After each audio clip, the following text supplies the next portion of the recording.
Hello बच्चों, चलिए प्रश्न को देखते हैं। तो दिया गया प्रश्न है कि ओस्टवाल्ड का तनुता का नियम लिखिए।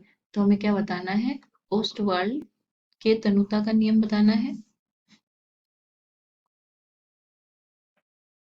तो सबसे पहले हम क्या लिखेंगे? मुख्य अवधारणा। मुख्य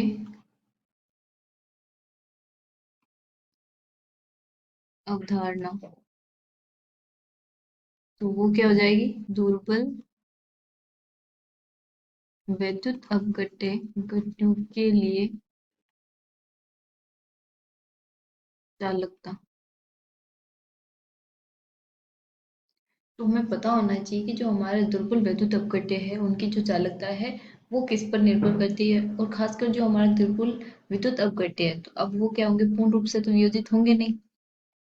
विद्युत अपघट्य है मतलब वियोजित होंगे लेकिन पूर्ण रूप से नहीं होंगे। तो इसका मतलब क्या आएगी? वहां पे आएगी वियोजन की मात्रा हमारी। तो वियोजन की मात्रा किस पे निर्भर करेगी? वो करेगी हमारी तनुता। तनुता पे। जो विलायक है विलयन है उसकी तनुता कितनी है।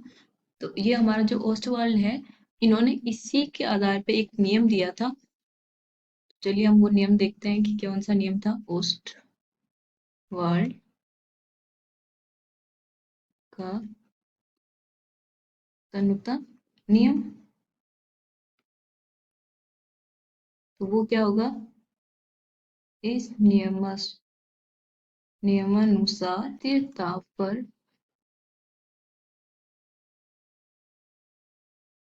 दुर्बल वैद्युत अपघट्य के वियोजन की मात्रा तनुता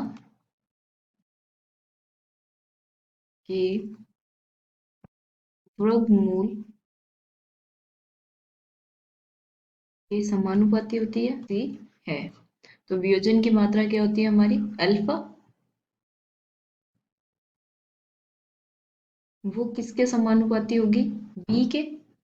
तनुता किसमें करेंगे? आयतन ही तो बढ़ाया जाता है उसका, विलयन का जो आयतन होगा।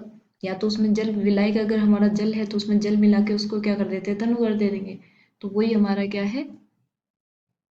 तो अल्फा क्या होगा यहाँ पे? वियोजन की मात्रा। और v क्या होगा हमारा? आयतन। अगर हमारा, मैंने बोल दिया कि पहले में मेरा आयतन क्या था? v था, उसको मैंने क्या कर दिया? 4v कर दिया। यानी कि अगर 1 लीटर था उसको मैंने 4 लीटर कर दिया। तो उसमें मेरी वियोजन की मात्रा पहले वाले में क्या थी? अल्फा। तो दूसरे वाले में क्या हो जाएगी? अल्फा किसके समानुपाती होगा? v के। तो यहाँ 4v आएगा तो वो कितना देगा? 2 √v। तो वो कितना आएगा? 2 गुना ये क्या हो जाएगा? 2 अल्फा आ जाएगा हमारा।